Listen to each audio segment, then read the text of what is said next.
Мына ушул Боралбас булагынан алып келип туруп, ушул суу кампага мен суу куюп бергенмин. Биз азыр Нарындын Актала районуна келдик. Канча иштесе ошончо акчасын берет. Биздин айыл жана жаманатты кылып атпайбы малчы. Ой, мына балдар, бул деген туп-тунук эле суу мына. Бактын жанынан барып тандашты да ушул жерден чыгарып бериң дешти. Өздөрү тандады ошол жерди. Эми суусу Кудайга шүгүр чыгып атат, бирок ылай да. Жакшы эле чыккандан бери эле жакшы эле иштеп аттыбы? Ооба. Булар жөн эле шланг жаткырып койгонго ошончо акчалабы деп ошого чыгып атат.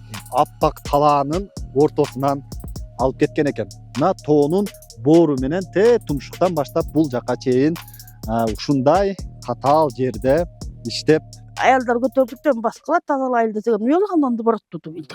Деп туруп аягында бербей койгон туурабы? Туура. Элдин талабында болбой атат. Элдин түшпөйбүз, төлөбөйбүз дегендердин суусун пулун булайды. Амансыздарбы көрөрмандар, биз азыр Нарындын Актала районуна келдик. Буга чейин биз ушул Тоголок Молда айыл өкмөтүндөгү Карабой айылына суу чыгарган ишкер суу чыгарып бүткөндөн кийин, жумушу бүткөндөн кийин акчамды бербей коюшту деп арызданган. Ал анын кайрылуусун чыгаргандан кийин бул жакта айылдыктар бир топ бизге дагы жеке да кайрылышты, башка жактарга да кайрылыштыр. Айтор Илим Карапбековго чейин кайрылып, ошо журналистти сотко берсек болобу деген сыяктуу сөздөрүн айтышкан экен. Бизге айылыбызга келбей койду деп. Биз ошо мына алыскы ошол Актала районунун ушул Карабой айылына келдик азыр. Ушул жерден ошол таза суу кантип тартылган, ишкер кандай жумуштарды жасаган, учурда сууну эл ичип атабы, пайдасы болдубу же зыян тартыштыбы, эмнеси туура эмес болду. Азыр ушул айылдыктардан дагы бир ирет сурап, ишкердин өзүнүн дагы кандай жасагандарын көрсөтүп беришин сурап, ушул жерге келип отурабыз. Алдыда анда кандай болгонун көрсөтүп, жоо жайын тактаганга аракет кылалы.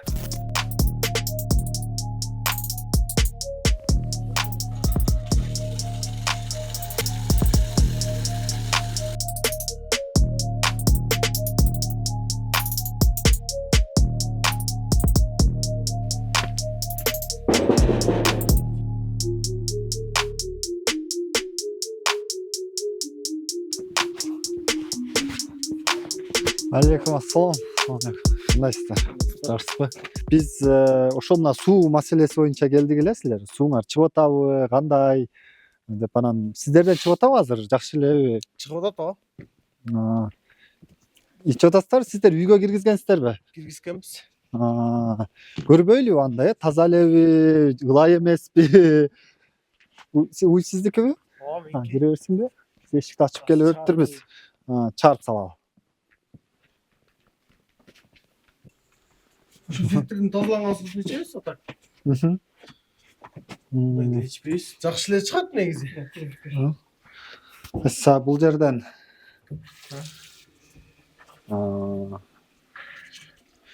үйгө чейин киргиз.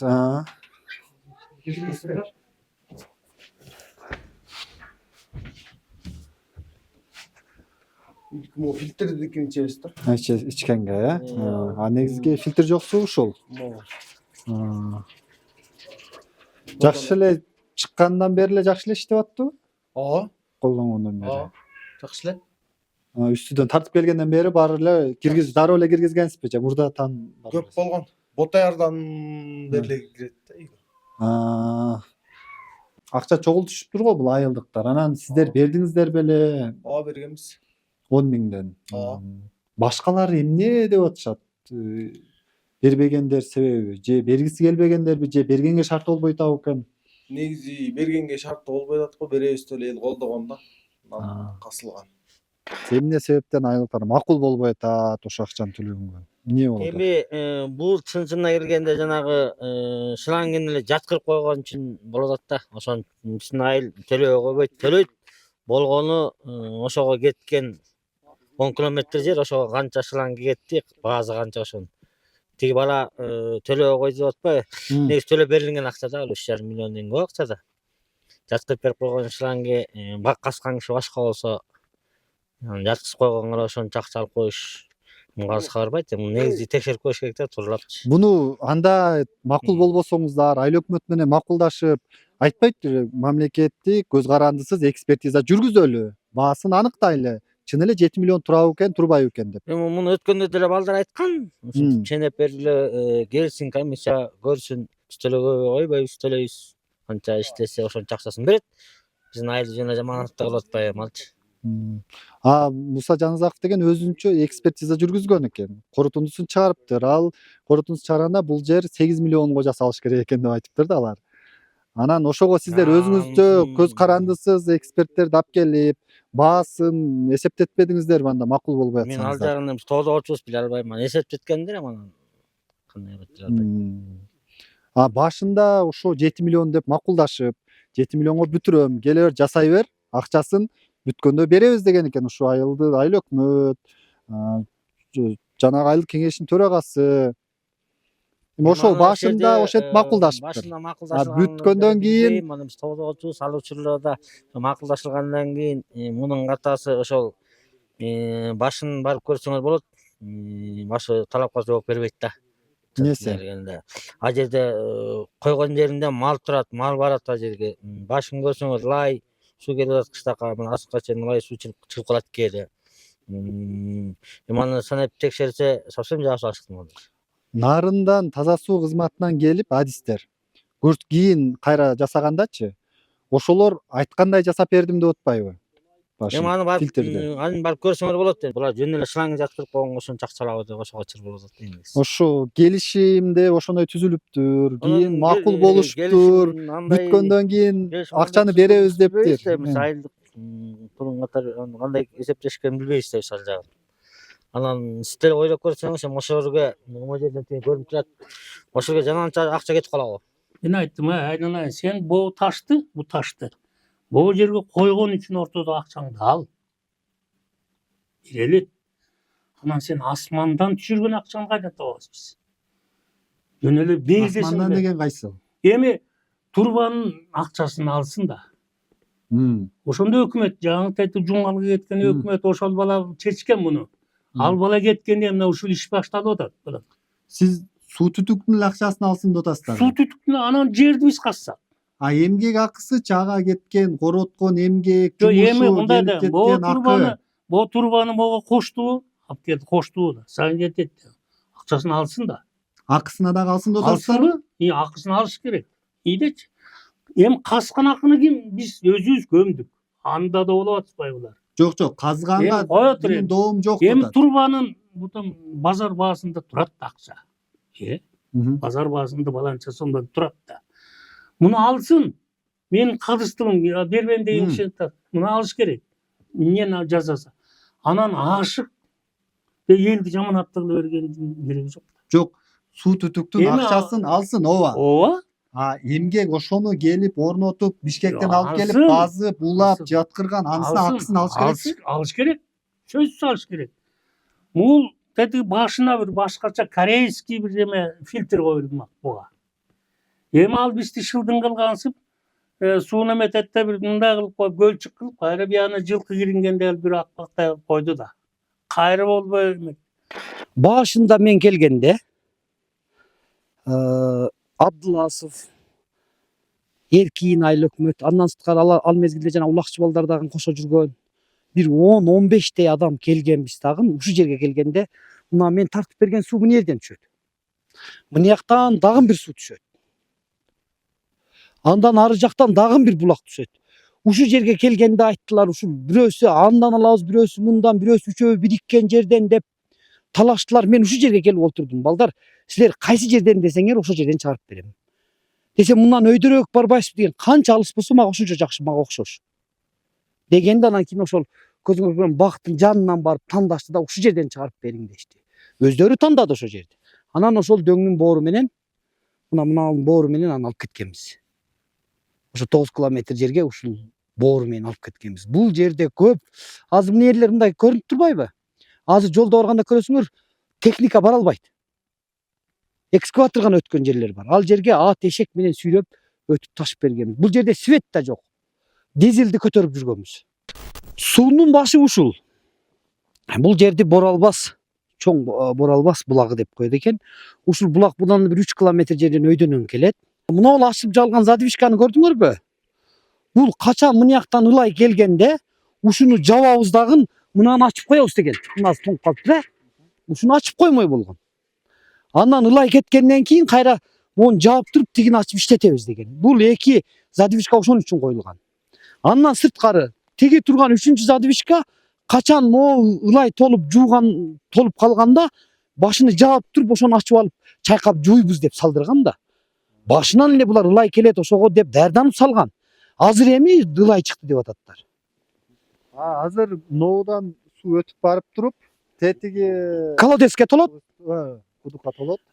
Колодецке толуп туруп, колодец менен ары кетет. Андан кийинки жылкы маселеге өтсөк сразу эле. Андан кийин шланга кабышты, тоңуп калды. Анын баарын жасап бүткөнүмдөн кийин эми могу ушул начар болуп калды. Бул бизге туура эмес болуп калды. Ушуну жасап берсең эле акчаны беребиз деп шылтоо кылышты. Сунун башында фильтрди. Анан мен айттым, андан нарындан адис алып келгиле. Менин адистерим Алайдан келген болчу. Алар жарабаса өзүңөр алып келгиле десем, нарынан адис алып келип, ошол айткандай ушуну жасап бергенмин. Бирок ал киши айткан бүткөндө ай сайын мону тазалап турасыңар деген. кайсы жерди тазалап? Монун ичинде бир 10 машинадай шагал, шебен, отсев бар. Чоң таш, кичине таш болуп. Ушуну бояка күрөп экскаватор менен алып кайра жууп тазалап ай сайын тазалап турушуңар керек. Болбосо айылдан ылай чыга берет деген. Анан эми бүгүнкү күндө мына көрдүңүздөр, бул суу келгенде могу жер толгон. Мен 2023 жылы майда жасап кеткен болсом, ошодон бери бул тазаланган эмес. Анан эми бүгүнкү күндө бул эмес. Мына жана айылдакылар да айтып берди. Өздөрүнүн суу кампасы ылайга толуп калып, былтыр суу чыгып аткан экен. Аны видеого тартып, мына бизден начар суу чыгып атат дейт. Быйыл ошол өздөрүнүн кампасын тазалагандан кийин жакшы чыгып калыптыр. Ошондо бир сөз менен айтканда, жөн эле бербөөнүн шылтоосу. Болбосо башынан ушу жерди билишкен, ылай келеринде ушинтип ачып жабабыз деп жасатып алышкан. Бул жамгыр жааганда мынау эки беттен түшкөн суулар түшүп, анан мынау булактын суусу булганат экен да. Булактын суусу булганат. Анан жазында, күзүндө бул жер мал келет. Монун ичи полный малга толгондо анан мал кечип бул жака өтөт. Ошол. Эгер башында мага жок, булактын башынан алып келип бериңиз десе, мага жакшы болмок. Кымбатыраак болмок. Бирок өздөрү тандаган жерден мен алып барып бердим. Себеби өздөрү биз 7 миллионго бере алабыз, андан ашык бере албайбыз. 700 түтүнбүз дешкен да. Ушул балдар анан көргөн. Эгер ошол булактын башынан булганбай турган жерден тартып бер десе, тартып бермек белең? Тартып бермек мага жакшы болмок да кайра. Көбүрөөк басым, көбүрөөк болмок. Кымбатыраак болмок.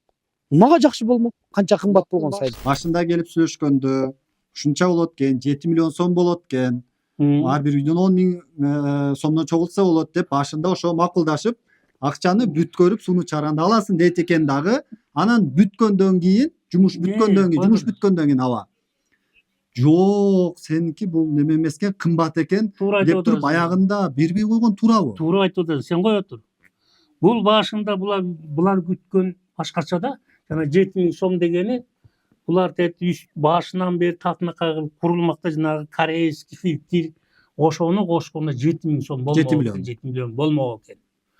Ага жеткизбей бул башкача куруп коюп атпайбы? Башында курганын кийин нарындан таза суу кызматынан келип, ошолор көрсөткөндөй айткандай жасап бердим деп атпайбы? Турат, аны эч ким бузуп кеткен жок. Жок, ошо талаптагыдай жасап бердим деп атат. Талаптагыдай болбой атпайбы? Элдин талабындай болбой атат. Элдин талабы кандай эле? Ал нарын таза суу кызматынан келип, башына каптаж жана фильтрин ушундай кылып жаса деди кийин келгенде. Ошону кылып жасап бердим деп атат. Мындай да, биздин элдин мисалы үчүн жалпы эл барган жок да. Мындан 2 киши барып атты. Муну эң күнөөлүү өкмөт, могу төрага. Дагы экөө бар. Эң экөө күнөөлүү да бул. Мунун баарын эмени жасаган төрага менен өкмөт. Мындай өзүңө сүрөсөң карап, көз карашыңды карап көрсөң мына түп-түз жер. Ошо башка бирөө каскат. Анан ошо шаңгыл жаздырып койгону жана жеттерме жасап. Түз жерби? Тоонун башына чейин чыгып келдик, эми тоонун боору менен келип турго. Жер башка бирөө касты да. Жок, казган, отургузган. Шаңгыл жөн эле жаткызган шаң. Эми аны да эксперт кылып көрүш керек. Жанагы балдар деле айтып атпайбы? Жукка шаң келип койтур. Баасын баланча 5 түктү 175тиктен алып койду деп балдар деле багы жарнамада жүргөн. Мына ушул шлангын алып келгем. Бул эмнеге бул кыска алып келген дейттер. Качан бул 6,3 атмосфера. 6,3 атмосфера мунун бардык жогу бар документи. А бул деген эмнеге рулон менен алып келбеди дейт. Ал рулон менен алып келгенде ал атмосфера аз көтөрөт дагы, ал жука шлангылар рулон менен келет. Калыңдар аны эми сантехниктер билет. Ар дайым ушундай келет. Мен муну артып калган шлангаларым ушул жерде турат мына. Андан кийин жанагы бала 12 метрде бирден бурамай менен кылып бер деген. Ал бир бурамай 1,5 миң сом турат. Ал ошону талап кылганда мен ненчи комиссия ушуну кылып бер деп. Бирок муну интернетке кирип көрсөңөр да болот. Машина менен тарттырсаң аз могу жерден башка шлангы улап туруп. Могул үзүлбөйт да ошол улаган жери үзүлүп кетет. Ал резьба менен эле бекит, а могу паят этилет. 12 метрде бирден 9 километрди паят этип түшкөндөр ушуну. Мына 3-4 үтүк менен иштегенбиз. Менин бир жолку абалардын айтып атканына кошулбайм. Бишкекке барып келиш 10 миң сом жазып коюптур. Эмесин чыгарып атканда анан биз кыйын такси 700 сомго алып кетти бир кишини. Барып келиши 1,5 миң сом. Анан 10 миң сомдон чыгарып атпайбы? Отчет түшкөндө. А баланыкы эми уят кылабыз. Ошолор эми макул болбойт атасыздар. Эмне ошого макул болбойт, жана түшкүсө. Бирок суу кандай чыгып атат Эми азыр? суусу Кудайга шүгүр чыгып атат, бирок ылай да.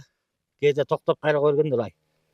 Ылай эмнеден улам болот? Эми башым көрүп атпайсыңарбы? Азыр кыштын күнү тунук, жайдын күнү сапсын, жаганда сапсын отко келет. Марге чыгып атса, сүйүп чыгып атат. Анан жана кичинекей жерден билбейм канча. Ушуну чогулуштар болгондо башында көрсөткөн адамдардан айттыңыздарбы? Эмнеге ушул жерден жаса дедиңер? Өйдө булактын башынан тарт дебей белеңер деп. Аны биз ошол жерде жанагы бекинин күнөөсү да. Ошол жердин кулуну эмне коюп бир жер болбойт, жүрмө жерден алып барып булакка салдырса да болот эле. Эмеси ошондон кеткенде. Сиз өзүңүз бердиңизби акча? Мен бергем. Көп эле бергенби айылдыктардан? Көп эле берген, анан берип келатып, жанагы жерден чыр чыкты да, жанагында начар болуп калган үчүн чыр чыкты. Эми айыл бербейби койт, берет. Буга чейинки төлөнгөн акчасы 3 миллион алып атпайбы? Мен ойлойм ошо деле жетиштүү акча. 3 миллионго жетиштүү деп эсептейсизби? Жанагы иштегенине шлангын жаткырганына. Калган бербеген акчасын чогултуп, өзүбүз аракет кылып, булактын башына кошуп коебуз. Калган 4 миллион акчаны үстүгө тартабыз дейсизби? Үйсүз, анан аны жөн эле бере берген болбой калат го. 9 чакырымга 3 миллион сом туура дейсиздер, 3,5 миллион сом. Ар жак 3 чакырымга 4 миллион сом кетет атасызбы? Жок, эми кетпесе да калган өз ички ремонтторго жумуш жасап алат да. Аша акчанын эмне кереги бар? Муну эсептеп көрсө аттарга чыкпай калат чынында.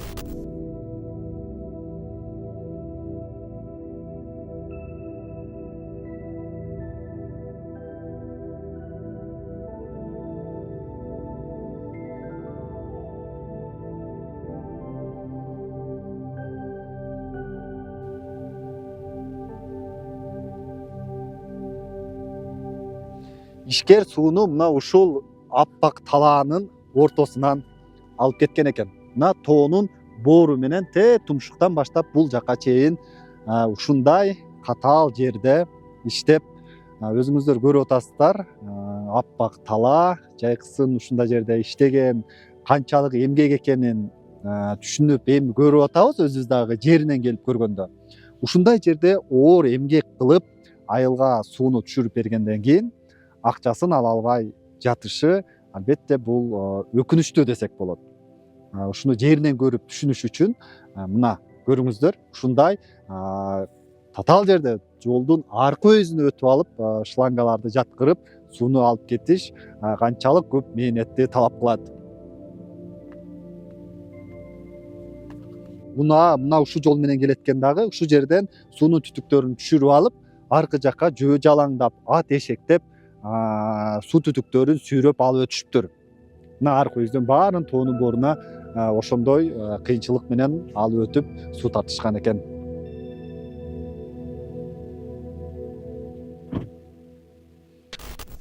Мына ушул алыш аң турат го. Ушунан бир жолу бул жагына, бир жолу ал жагына алып өткөнбүз. Турба менен ал азыр машина бара албады да, көргөзө албадым. Анан негизи бул жерге мен токтогон себебим шланг ушул жерде кабышып калган. Жана мен өйдө да көргөзүп бергендин дагы бирөөсүнү аз машина бара албады, колодец койгонбуз, ошол жерде жапканда воздух тарта турган нерсе койгонбуз. Ошону атайын кылышканбы, билбей кылышканбы билбейм. Ошону жапканда суунун моягы кабышып калган. Анан ушул жерден келип туруп 500 метр жерди кайра алмаштырып кеткенбиз. Турбаларды алмаштырып. Турбаларды 500 метр жерди кайра алмаштырып кеткенбиз. Андан сырткары кышта тоңуп калганда дагы ушул сарайдан өткөндөн кийин тигини кураган бак сарай деп коеттур. Ошодон өткөндөн кийин көмүлбөй калганда мен ошол жерди кесип, өйдө жагын кесип чыгарып таштап сууну жаап салыңыздар десем, 1,5 метрден шлангыны кесип ойноптурлар да. Канча метр шланг? Точно ошону эсептебей калдым. Ар жерден эле кесип эле ойной берген. Бир жерден жарым эле кесип шлангыны болду, таштап койгон болду. Аны кийин уксам, миш-мишти эми аны билбейм, бирок уурдап кетти шлангыны. Элдер. Анан кайра группалардан уят, коюп койгула уят десе, кайрап келип койгонмуш да. Мен ал жөнүндө милицияларга каршы жазгам, бирок эми милиция кайдан таап атам. Болду, ошон бойдон калды. Ошон үчүн жерди көргөзүп атам. Айыл болсо, бул жакта мына көргөнүңүздөрдөй, бул почти азыр жарым жери, жарымдан көбүрөөгүнө келдик окшойт. Калган айыл бул жакта.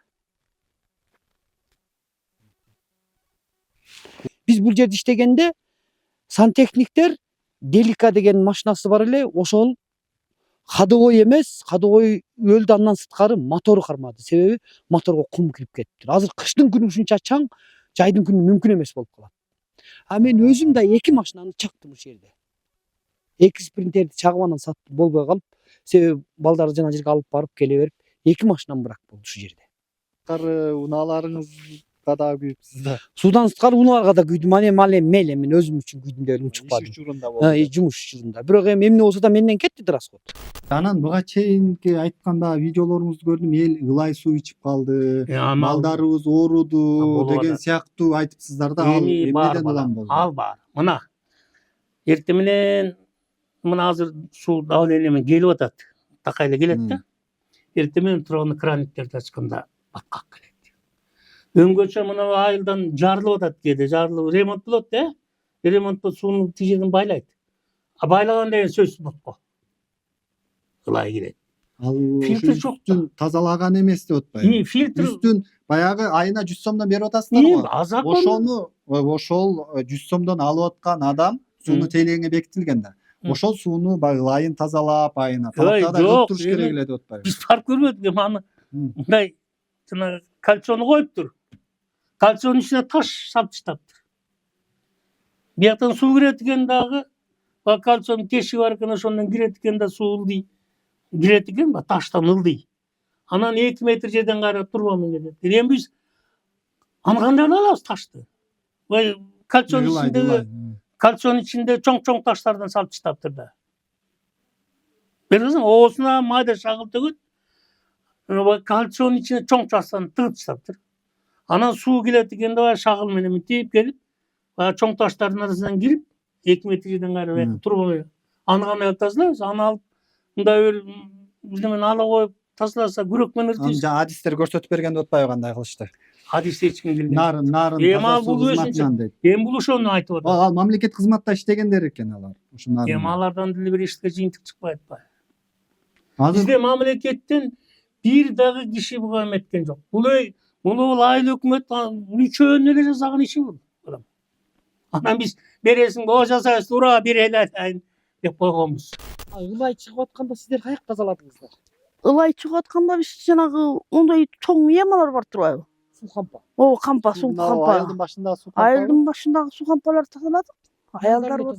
Аялдар барды, эртеси эркектер барды, көчөдөгүлөр бүт эле барды. Барып эле тазалап бүтүрүп койдук да, баягы эмени аялдар көтөрдүк да, баскыла тазалайлы десем, андан да барат тутуп билдик.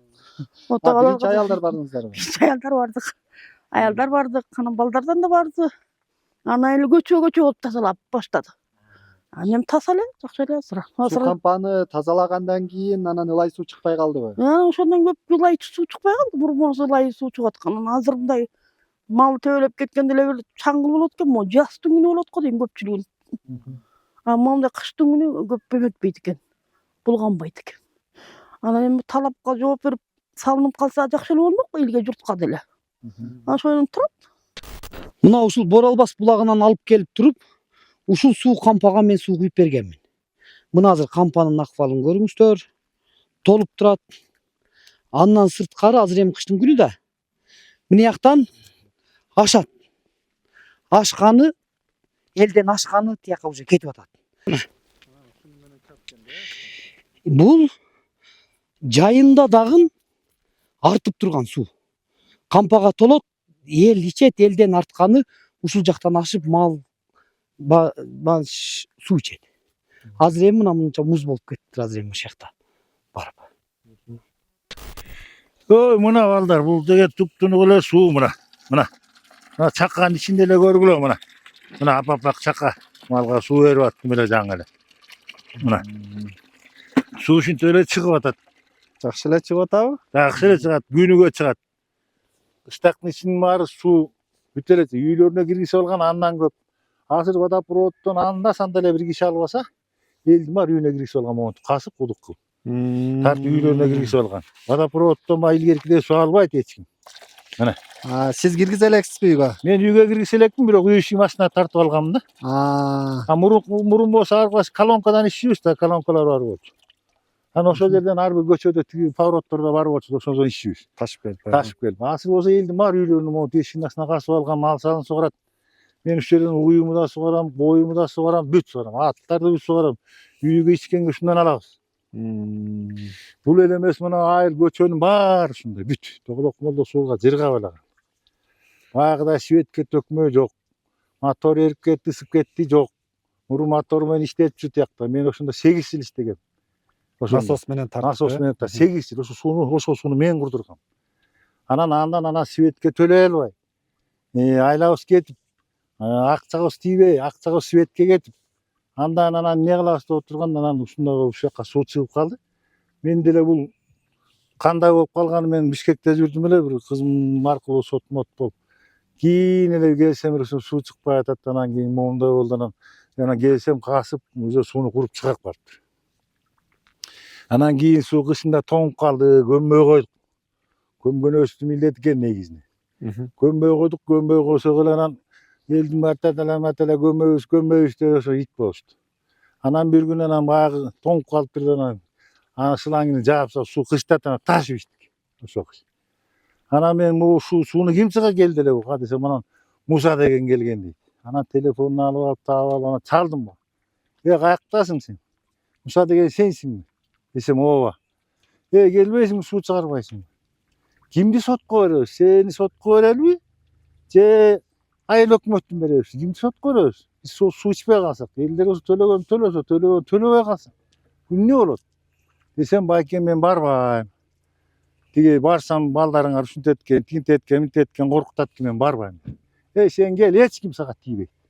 Бул сууну жашта келип чыгарбасаң, бул сууң ушу менен токтойт. Жардын баары кулайт, көмбөгөн жердин баары. Шлангынын баары мына Италия кескилеп кетип. Агыны кескилеп кетип. Кандай кылып кесип кетти? Ким кесип кетет аны? Аны тиги жарылган жерден тиги тоңго муштардан кесип шлангын чыгарып коюптур да. Тиги суудан иштеген балачы. Чыгарып койсо тиги шлангын урдап кетишиптир. Анан милицияга барабыз, мына ким урдады деп атса, анан кайрадан тагы ордуна коюп коюштур, кимси койгонун билбейбиз. Урдап кеткен кайра алып барып коюп коюптур. Кайра ордуна коюп коюштур урдап кеткенин. Милицияга барабыз тиги десек. Ошо менен анан бул жаасында келди. Мусачы. Келгенде анан айттым, сага эч ким тийбейт. Кел да сууну чыгарып берип кет балабыз. Сен муну бүтүрбөсөң, иштеген чыкпасаң, сага да жок калат, эл да суусуз калат. Жана жардын баары кулайт, жасында кыян келет, ошо менен шлангын баары агысып кетет, кескенин кесип кетет. Ошо менен ит эле болобуз. Деп анан бул келип чыгарды сууну. Анан капташ жарабайт дешти. Капташтан кайра курду. Кайра курганда Алмас деген Абдындаев деген өкмөт болчу. Муну иштеп жүргөндө эле алып келип чогулуш кылды. Чогулуш кылгандан айттылды ошо. Мен ошондо биринчи жолу көрдүм ушул баланы. Ошол чогулушта биринчи. Ошол чогулушта биринчи жолу көрдүм. Мага чейин телефон менен кел деп жүрдүм кыштата.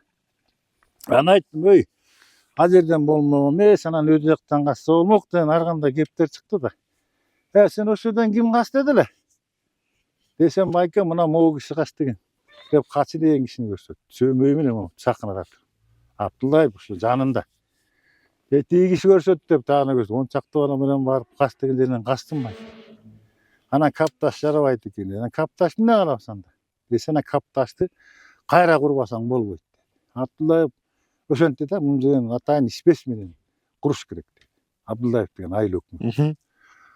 Макул анда ишпес силер тапкыла, мен ошол кандай курса ошондой куруп берем. Бирок акчаны ким берет деди. Мунун кайра курганда да акча кетет. Муну ким берет деген Абдулдаев элде мен чогултуп берем. Ошондо бул Муса айтты, эркекче сиз чогултуп бересизби анда деди. Ооба эркекче мен чогултуп берем деп калабыз. Алмаз Абдулдаев. Абдулдаев экөө эркекче сакынадан калабыз дейм. Бар көрүп турган сокур киши эмес дейм. Экөө калабызды. Ошо менен анан бул келип анан капташты курду бүт. Анан мына ошондон бери суу чыгып атат. Анан көмбөй анан моякта Беки деген бул спикер болуп жүргөн бала бар. Ошол бала көмдүрдү. Талай жерин айылдын тракторунан жалдап өзүнүн немесинен курду метип алып. Абдулдаев болсо айыл өкмөтүнөн бирке жерин көмдүрүштү окшойт, калгандарын көмбөй койду.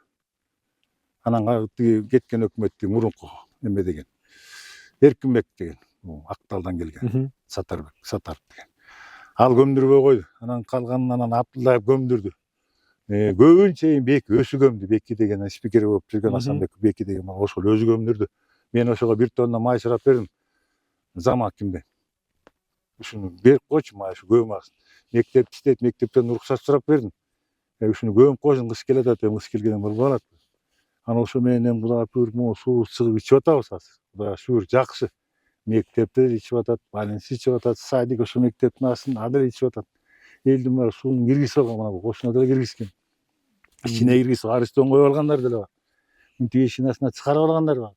Толтура бүт. Азыр төлөбөгөнгө эмне аргумент келтирип атышат? Эми бул жерде аргумент деген эми ар ким ар кандай айтып атат. Төлөбөйбүз деп. Бул деген таза эмес. Анан өйдө жактан тартпай койду. Булактан тартып койду. Булактан тарткан деген мунун проектисинде жок экен да. Алар көрсөткөн жерин тартып бериптир да. Ал бул болсо ошо нарынан келген атайын ушул капташ кандай курулат деген ишпестин көрсөтмөсү менен курду да. 1 таш салды десе 1 таш салды, 2 таш десе 2 таш салды. Анан болду да мунун кызматы.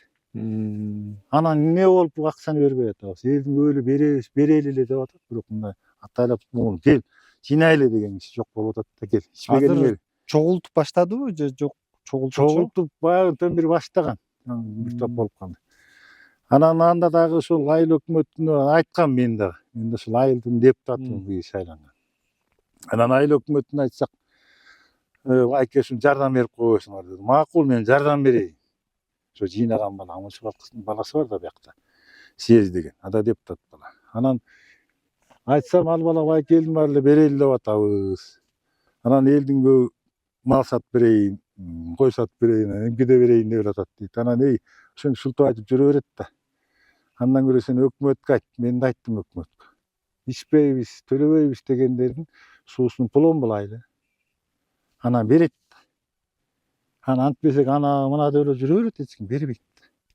Десек ооба деген ошодон өкмөттө токтом чыгарып берген жок печатын басып берсе, анан биз барып айтып, кой берели, ичип атпайбыз уну дейт элек. Депутаттар ушундай бир токтом чыгарды беле? Бербегендердики пломбулайлы деген. Ошентип токтом чыгарабыз деген, бирок алар деле чыга берет. Депутаттар да чыгарды. Ооба, ушинтип айтканбыз.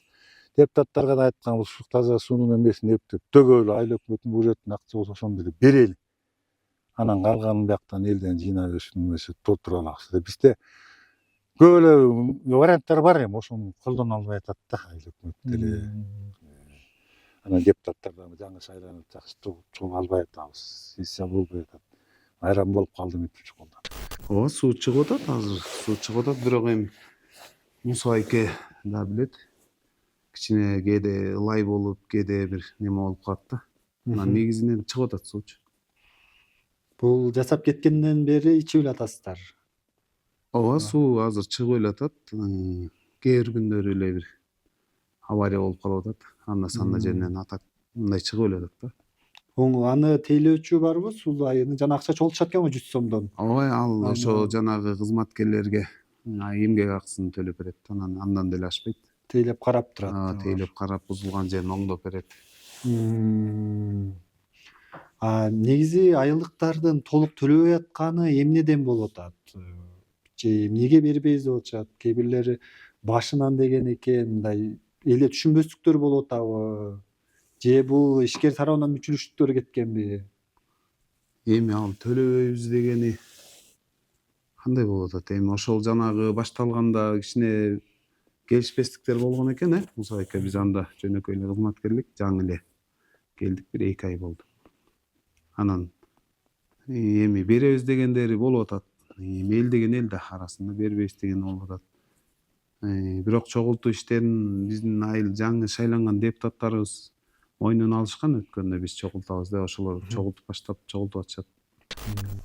Саламатсыздар туугандар. Биринчиден баягы бул акчаны деген ушу депутаттар чогултабыз деп айтканбыз. Анан азыркы учурда мисалы үчүн чогулуп болуп атат. Элдер беребиз деп атат, бирок мындай бербей койбойбуз деп атышат. Бирок кичине баягы мал саталы, айлык келсин, ошол маалда беребиз деп атышат. Бирок бербейбиз деген киши жок, беребиз деп атышат. Бирок биткеден чогултуп атышат. Чогултуп атабыз да. Чогултуу сизде айылдын канча пайызы бериптир же канча адам бериптир, канча үй бүлө, канча түтүн бере элек барбы, тизме тактадыңызбы? Бул жерден деген почти айылдын жарымы бериптир, бирок ошондо толук берген жок да. Толук бербептир. 10 миңден бергени бар, 5 миңден бергени бар. Ар кандай суммада акчалар да. Бир 580 түтүн деди расмий. 580 түтүн деген мен бирок аякка чыкпайт да, жашагандар көп экен биякта. Толук ошондой чыкпайт да, мисалы үчүн ошо полный ошондой болушу мүмкүн, бирок жашагандар көп да бияктанчы. Ошол. Канча чогулду азыр сиздерде? Примерно бир 60-70 миңдей бар чогулган. Биз ошондо баштагандан беркиси да. Чогултуп баштагандан. Биз өзүбүз киришип баштагандан беркиси. Мурунку списокторду алдыңыздарбы? Канча чогулган экен мурда? Аны точно эмесин чыгара элекпиз да. Канча чогулганын, канча эмесин биле элекпиз да. Бизге деген ошо суммасын мисалы үчүн мынча эмеден кичине мынча сом берилген, мынчасы калган деген эле эмеси бар да, списокчу. Ошо списокко карап эсептеп чыкса болобу, мынча сом чогулуптур деп. Көп эле адам берген деп атпайбы ошондо? Ошо жарымы берген экен бияктын толук молдонун. Ошондо да айтып коем, кээ бирөө 10 миңден, кээ бирөө 7 миңден, кээ бирөө 3 миңден, кээ бирөө 5 миңден бергендер бар да. Толук 10 миңден бериле элек да мисалы үчүнчү. Тышып эл менен, журт менен сүйлөшүп, ачыгын айтып, курулган нерсеңдин эме акысын алып, теңин алып коюп турсуң, теңи бар экен. Ошентип кетти, башка эмнени айтабыз анан. Сууну жакшынакай эле ичип атабыз, малыбыз ичип атат, жаныбыз ичип атабыз. Анан ошону сен да туура түшүнүп келсең болот да, кантип эле эл менен чогулуп, элдик жыйынга кел, жаңы жыл өткөндөн келсең анан элдик жыйын болсо, баарын карап, анан бир түтүн берип алып анан кетесиң да. Чынбы? Суу таза эле, жакшынакай эле. Депутаттар дагы аракет кыласыздарбы? Жыйын уюштуруп, чогултуп, эми бир маселени чечкенге. Ошо эми депутаттар ошо жыйын кылабыз деп ошо жерге 6 депутат болдук. Ошо мурункусу да бар, дагы спикер да бар да. Ал бала да депутат болбоду. Анан эми чогултуп туруп бир жыйын кылалы деп атабыз эми. Могу жаңы жыл өтүп анан жыйын кылабыз, ошого келип кет. Келип кет эми. Сен болсо курдуң, немендир жакшыдыр. Ошол балдар менен иштешкенде мындай балекет чыкмабыз. Ошол балдар жаштар менен иштешкенде дегенде улакчылар деп койгон дейсизби? Ошо жаш балдар, улакчың бар, спортсмендер бар, жөн жүргөн балдар бар экен, 15-16 баланы ошо.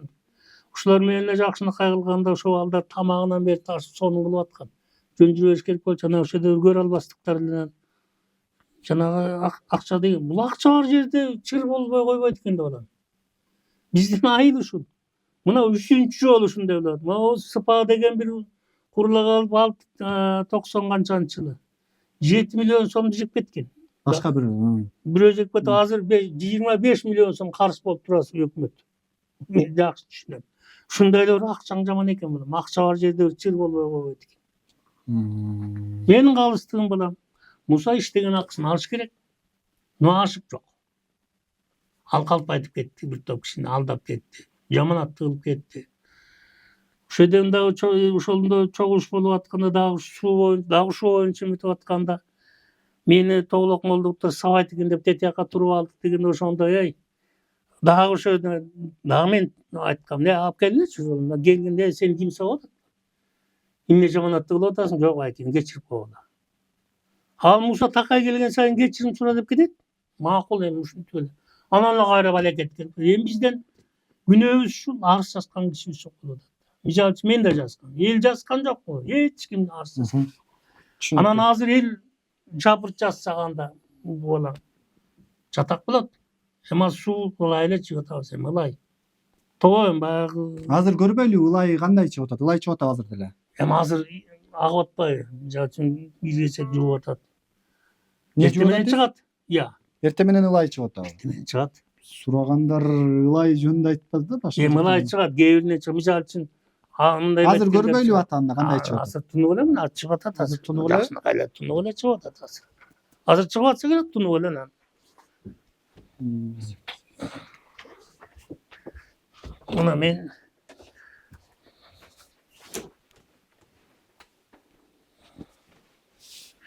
Үйүңүзгө чейин киргизген сууну. азыр тунуп эле. Тунуп эле. Эртең менен чыгат. Эртең менен эмнеге ылай? Күндүз элдин баары эметип атат да.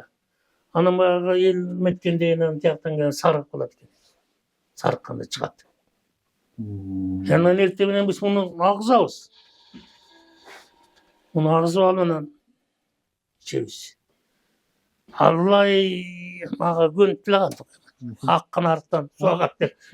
Бул боюнча ооба элдик жалпы элдик жыйын болуп чогулуп өтүп элдик жыйын кылганбыз. Элдер макул беребиз, туура только иштеген акчасын канча болсо ошол иштеген акчаны беребиз деген. Анан азыркы күндө жергиликтүү кеңештин депутаттары менен биргеликте азыр элдерде акча чогулуп атат. Буюрса өзүңүздөр барып көрүп тыйыныңыздарды алдыңыздар. Калганын дагы буюрса могул эми ушул чукул арада жаңы жылга чукулдап эметип калды окшойт, солуңдап кеттик төлөмдөр. Анан эми буюрса ушул жаңы жылдан кийин дагы элдер чогулуп беребиз деп атышат. Буюрса ал ишти уюштуруп атабыз. Буюрса төлөп берет. Эми негизгиси боюнча эми буга чейин туура кандай болду, ким менен соттоштуңар, кандай болду, ал эч кандай немеси жок. Эң негизгиси буга чейинки төлөгөн адамдардан кайрыла алабыз. Төлөй элек адамдардан төлөтүп болгон акчаңызды төлөтүп алып беребиз. Бошка сөз жок. Төлөй элек адамдарды менен сүйлөшүп, келишип, анан ал адамдардан болгон акчаңызды алып беребиз. Ушул жерден бүгүн чогултулган сумманы дагы сизге беришти. Ошол жерде тактап койсоңуздар канча сумма алдыңыз? 70.500 сом бүгүн бериштилер. Расписка жазып бердим. Элден чогулган Элден чогулган депутаттар чогултуптур, Сезбек деген жигит. Биз өткөндө баягы силер немен чыгаргандан кийин, ютубка чыгаргандан кийин биз Тоголок Молдого барып, эл менен жолугуштук. Райондун прокурору барган, аким өзү барган. Айыл өкмөтү ошол жерде айылдык кеңештин төрайымы, азыркы депутаттары болуп эл менен сүйлөшкөнбүз. Анан азыр сүйлөшкөндө мындай болуп атат. Калган 3 миллиондон ашыгыраагын алган экенсиз. Алыптырсыз, анан калган бир 3 миллиондун тегерегинде деп атышат эми. 3 миллиондун тегерегинде акча чогултула турган эле, ошону чогулталы дешкен. Өткөндө комиссия түзүп, депутаттарды баш кылып, көчө уюштургула деп тапшырма бергенбиз. Бүгүнкү күндө иштеп атышат. Өткөндө мындан 2 күн 20-сында как раз башка бир маселелер менен төрайымы дагы 2 депутаты келиптир, айыл башчы Тоголок Молдонун. Анда да сүйлөшкөнбүз, бирок айтат, элди кыдырып чыктык дейт, бербейбиз дегени жок, беребиз деп атат, бирок бир аз срок баланча күндөн кийин деп ушундай кайсы бир срокду айтып атышат, эми ошол срогунда да кыдырып беребиз. Анан калган катканын депутаттар менен да сүйлөшүп атабыз. Быйылкы жылдын, 2025-жылдын бюджетине да кирип коюп, ошонун эсебинен төлөп беребиз. Акчасын беребиз, акчасын баарын чогултуп туруп, анан өзүн да чакырып сизди. Анан эсептешип, такташып, жасалган жумуштардын акчасын беребиз, анан жана өзү айтып аткан тиги пеня ананы эми бере албайбыз деп атышат. Ошол Алмаз Абдылдаев иштеп турган мезгилде эң көп эл ошол мезгилде карыз болду да. Ал киши Шакиевден 500 000 сом акча алыптыр. Бирок ошону мага бергенге эмнеге аракет кылбадыңыздар дейм да, сиздер аны. Эми аны биз деле билебиз. Тиги жогорку кеңештин төрагасы келгенде аксакал сурап ушундай таза сууга дегенде 500 000 сом берейин деп, ал как раз акчасы келип, анан азыр ал акчага неме кылган экен да, жана проблема мындай болуп атпайбы, тиги каптажды болуп атпайбы? Ошону сиз билесиз, нары өйдө жагында 2 километрдей жерге булактын башына чоюп коюш керек. Ошону чоюп койсо болгон таза суунун даана мындай немеси сапаты ылай келип атат ана мына деген маселенин баары чечилет да. Ал Абдулдаев ошол максатта тиги азда кампасында турат, азыр барып көрсөңөр да болот. Неменин тиги шланг турбалар, бүт жана муфталардын баары жетишерлик. Каптаж боюнча мен сизден Немени алып коюп койгон, анан ал эмне үчүн чойгон жоксуң деп биз ага суроо салдык да. Немени узартпайсың мына булактын башына десек, анын ортосунда баа силер органга берип териштирүү жүрүп калды, тергөө иштери жүрүп калды, ошон үчүн эми аралаштырбай эле кармай туралы дегенбиз деп. Азыр бүгүнкү күндө да турат. Мен баары өзүм да көрүп келдим. 1,5 жыл өтүптүр андан бери. Жаңачы ошол Ал ошо мына немеде тергөөнүн бүткөнүнө 9 ноябрда бүттү деп неме жаап берди да тиги. Кагаз 9 ноябрда эч кандай неменин урамы жок, мындай бүттү деп. эми эле мисалардын Ошондой болду да. Анан эми 9 ноябрда уже жер тоңуп суук түшүп калды, жумуш уланбайт. Ошон үчүн эми жазында уланат ал. Мен аны айтып аткан себебим сизге ал каптаждын үстүндө 3 ачмай жапмайы бар да. Ошону элдер билет, кыян суу түшөт, бул ылай суу болот, ошол мезгилде ушуну жабабыз деген. Биринчи маселе. Экинчи маселе, ошол адис Нурлан байке айтып кеткен суу адистерине жана айлык өкмөткө муну ай сайын силер тазалап турушуңар керек деп. Бүгүнкү күндө ошону бир да тазалабаптыр дагы Алмаз айлык. Ал кеткенден кийин аялдар барып, менин каптажымды эмес, өздөрүнүн суу кампасын тазалагандан кийин суу таза чыгып калды. Резервуарды тазалай Анан ушуну эми элге түшүндүрүү иштерин жүргүздүңүздөр. Мисалы үчүн Байма-бай интернетте жана башкада өздөрү да видео тартыптыр. Бизге ылай суу чыгып атат деп ошону түшүндүрүү иштерин жүргүздүңүздөрбү? Бул жүргүздүк, күнөөс эмес экен. жүргүп өткөндө тактадык, жүргүздүк анын баарын. Резервуардын ичи баягы ылай суу келгенде воткакка толуп калып неме болот туран тазалашкан экен, ошондон кийин таза суу чыгып атат дейт. Мен айтып атам сизге. Эч кандай эл айтып атат, суу ичип атабыз, акчасын беребиз деп атат. Буюрса беребиз деп атат. Эч бир ал жанагы сапаты жөнүндө дагы азыр сөз кылбай деле койсок болот да. Эң негизгиси ичип атабыз сууну. Беребиз деп атат. Эми бул жерде маселе ошондо болуп атпайбы? Эң башкысы ал эми бул мындай болуп атпайбы? Же бул элемент. Бул жерде бул акча бюджеттен каралган акча болсо да бир жөн да, биз контролдоп мына эмне үчүн бербей койдуң дейт элек да. Бул эми ашар. Бул ашар да. Тиги төрага менен эле бул киши сүйлөшкөн. Анан айыл өкмөттө бар. Анан бул үчөө мындай болгондо биз да неме билебиз. Сүйлөшкөн. Немени траншейди кастырып берет, кас берет. Ошого материалды алып келип жаткырып сууну резервуарга куюп бересиң деген эле маселе болгон. Ушул убакыттан бери бул ошол ишти сен бүтүрөрүң менен акчаны беребиз десе, карыз алып, башка кылып, кредит алып, ошого салып кетиптир. Анан 2 жылдан бери бул кредитин төлөй албай же башка карыздарынан кутула албай жүргөн ушул экен. Анан кийин бербейбиз эмес, беребиз деп атасыз, бирок качан деген суроо жаралат да. Бул мындай. Ал арада бул ишкер ушинтип суу чыгарып коюп, анан көчөдө калып турган абалга келип калыптыр да азыр. Үйүн дагы тартып алса. Биз эми эл менен сүйлөшүүлөрдү жүргүздүк. Түшүндүрүү иштерин жүргүздүк. Мына өткөндө беребиз дегени, бербейбиз дегени чыкты да, мен айтып атпаймынбы? Анан кайра көпчүлүк эми берели. Уят. Мындай мусулман келчиликте дагы туура эмес. Ичип аткан суубузду адалдап ичели дегендери болушту. Берели депчи. Эми азыр чогултуп атат, аракеттер болуп атат. Азыр Тоголок молдо барсаңыздар дагы жана Сайра деген эжеке неме болгон, төрайым болгон. Аны сиз жакшы тааныйсыз. Ошол киши башында туруп чогултуп берем деп атат. Жетпеген жана бюджеттен депутаттар менен да болжолдуу сүйлөшүп койдум деди. Себеби 21 депутат менен ошо Тоголок молдонун жайытынан түшкөн акча каражаттар ошол жака бюджетке кирип кетип атат.